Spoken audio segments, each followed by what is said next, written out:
Physics classes में आपका स्वागत है। आज क्लास 11th के यूनिट एंड मेजरमेंट के चैप्टर के लास्ट में जो प्रतिशत त्रुटि संबंधित कुछ प्रश्न हैं, इन प्रश्नों को कैसे हल करते हैं तो आइए देखें। क्वेश्चन है, किसी पेच मापी की अल्पतमांक 0.01 मिलीमीटर है। इस यंत्र की सहायता से 2 मिलीमीटर मोटाई मापने में प्रतिशत त्रुटि ज्ञात कीजिए। तो अल्पतमांक 0.01 है, तो यह कम से कम उसमें मेजर किया जाए। 2 मिलीमीटर मोटाई है तो कुल माप इसका हो गया 2 मिलीमीटर। तो इस तरह से इसमें जो प्रतिशत त्रुटि होगी 0.01 मिलीमीटर और अपान 2 मिलीमीटर और इंटू 100। तो ये इस तरह से इसको कट कर देंगे तो आ जाएगा 1/2 दैट इज 0.5%। अर्थात इसके मापन में 0.5% की त्रुटि आएगी।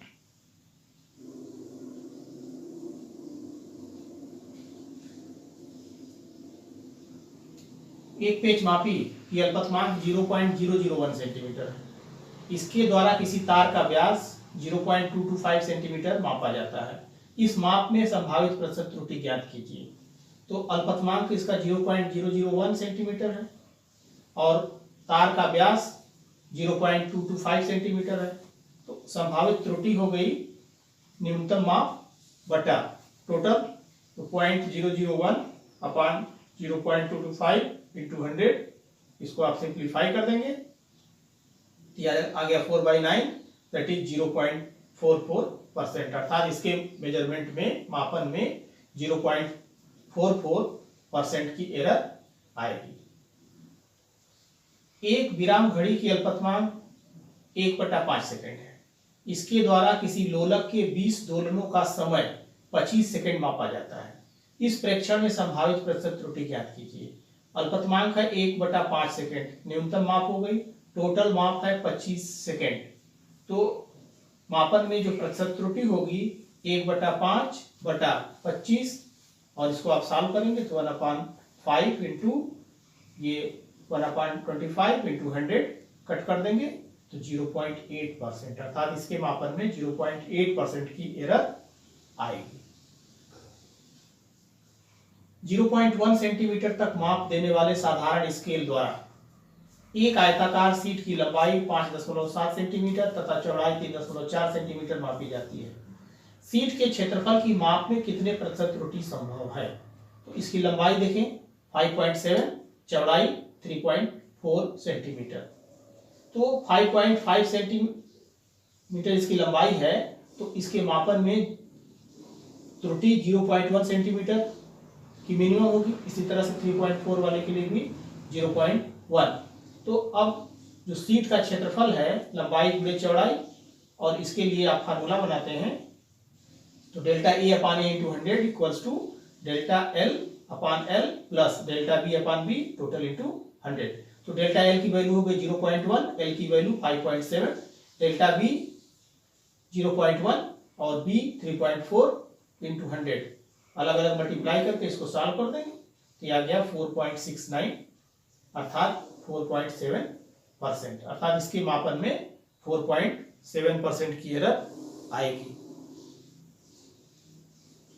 जल का पृष्ठ तनाव केस नली द्वारा ज्ञात करने में निम्नलिखित प्रेक्षण प्राप्त हुए। केस नली का व्यास d 0.125 सेंटीमीटर, केस नली में जल का उन्नयन h 1.43 सेंटीमीटर और सूत्र है T इक्वल्स टू RHG/2 के प्रयोग द्वारा पृष्ठ तनाव कैपिटल T के मान में अधिकतम संभावित प्रतिशत त्रुटि ज्ञात कीजिए। तो अब इसमें देखें इसका व्यास कितना दिया है 0.125 सेंटीमीटर। तो डेल्टा डी कितना होगा?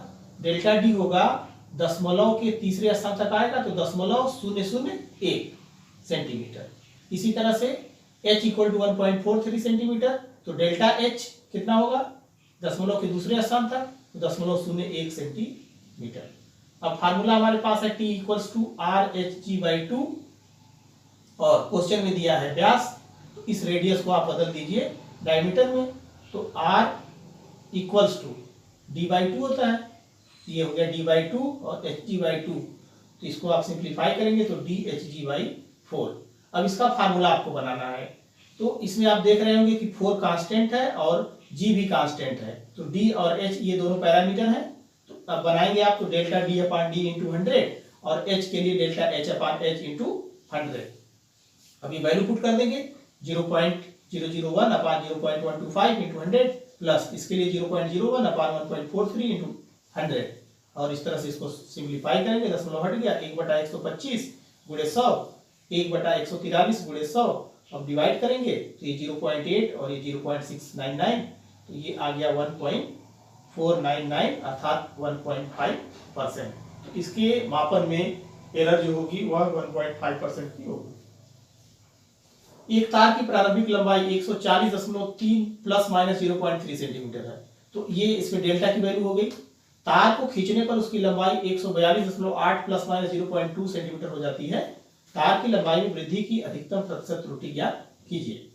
तो ये प्रारंभिक लंबाई हो गई L1 140.3 प्लस माइनस 0.3, अंतिम लंबाई L2 142.8 प्लस माइनस 0.2 सेंटीमीटर। तो वृद्धि ज्ञात करना है, तो अंतिम लंबाई में से प्रारंभिक लंबाई को घटा देंगे, तो लंबाई में वृद्धि हो गई L बराबर L2 माइनस L1। ये वैल्यू है 142.8 plus minus 0.2 minus 140.3 plus minus 0.3। अब 142 माइनस 140.3 ये वैल्यू अलग हो गई और एरर वाला टर्म अलग हो गया। तो आपने पढ़ा हुआ है कि एरर जो है समेटिव नेचर में होती है, तो एरर यहाँ पर इसकी घटेगी नहीं बल्कि ये एरर जुड़ जाएगी। तो यहाँ पर आ गया 2.5 प्लस माइनस ये हो गया आपका 235 0.5। अब इसमें जो प्रतिशत त्रुटि निकालनी है, तो ये प्रतिशत त्रुटि आपकी होगी डेल्टा L अपान L।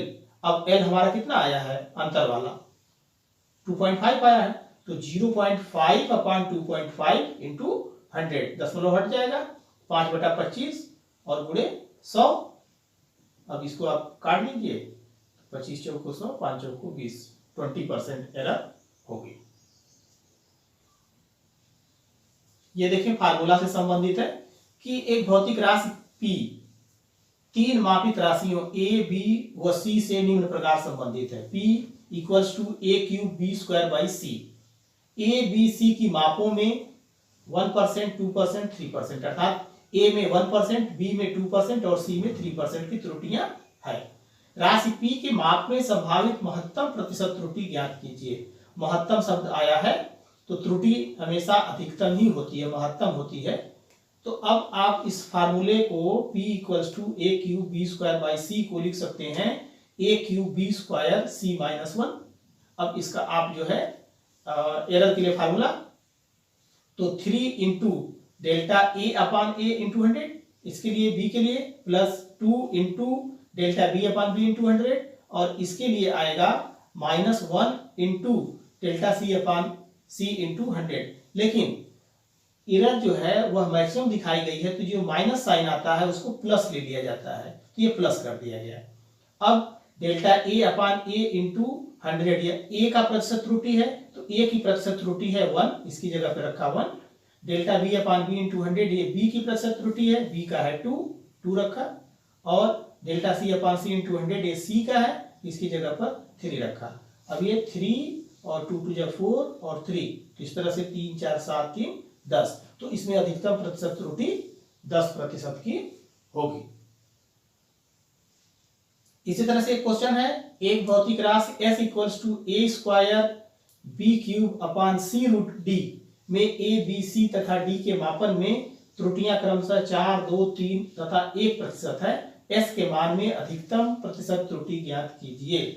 अब इसका भी आप फार्मूला बनाएंगे, तो S equals to A square B cube by C root D, इसको ऊपर ले जाए तो A स्क्वायर B 3 C पर -1 और ये रूट है तो -1/2 हो जाएगा।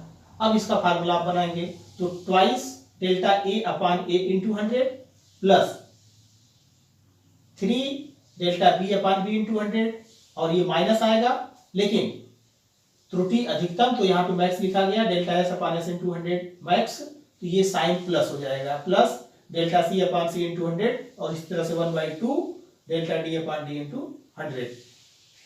अब delta A upon A into 100 की जगह पर 4%, B डेल्टा B अपान B इंटू 100 2%, सी में 3% और डी में 1%। और इसको आप सिंप्लीफाई कर देंगे, 2 चौको 8, 3 दूना 6 और ये 3 और ये हो गया 0.5।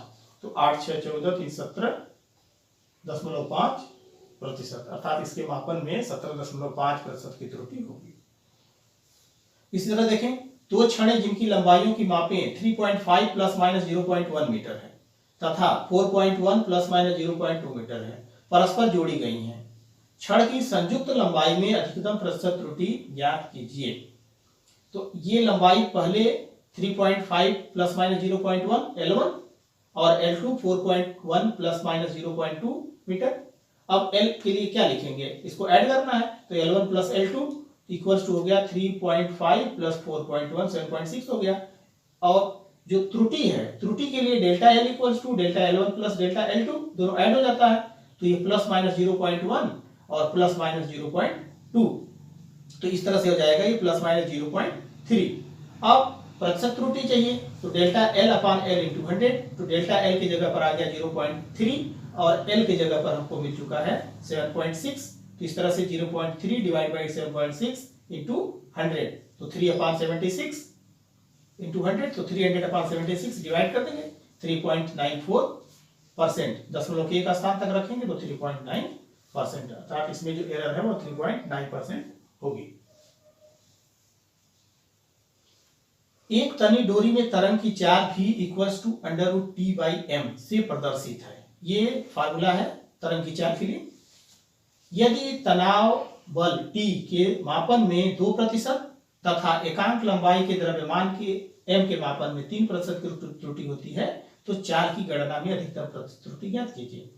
तो कोई भी फार्मूला जब दिया गया हो तो उसी फार्मूले से आप एरर के लिए फार्मूला बनाते हैं। तो हमारे पास सूत्र है v इक्वल्स टू √t/m। आप इसको लिख सकते हैं, रूट है तो 1/2 पावर होता है, तो t/m का पावर 1/2। अब इसका फार्मूला बनाइए, तो v के लिए डेल्टा v अपान v इंटू 100 और इसके लिए पावर पहले चला आएगा तो 1/2। अब यहाँ पर ध्यान रखेंगे कि दोनों का पावर है, इसलिए बड़े ब्रैकेट में वैल्यू को रखेंगे। तो t के लिए डेल्टा t अपान t इंटू 100 और m के लिए डेल्टा m अपान m इंटू 100। त्रुटि अधिकतम है, प्रतिशत त्रुटि में है, इसलिए ये m जो ऊपर जाएगा तो माइनस होगा, तो आप यहाँ माइनस नहीं प्लस रखेंगे। अब क्वेश्चन में दिया था कि डेल्टा t इंटू 100 इसके लिए 2% है और m के लिए 3% है, तो ये 2 और 3 5 और 1/2 है, तो ये हो गया 2.5%, अर्थात तरंग की चाल जो मापी गई उसमें जो प्रतिशत त्रुटि आएगी वह 2.5% होगी।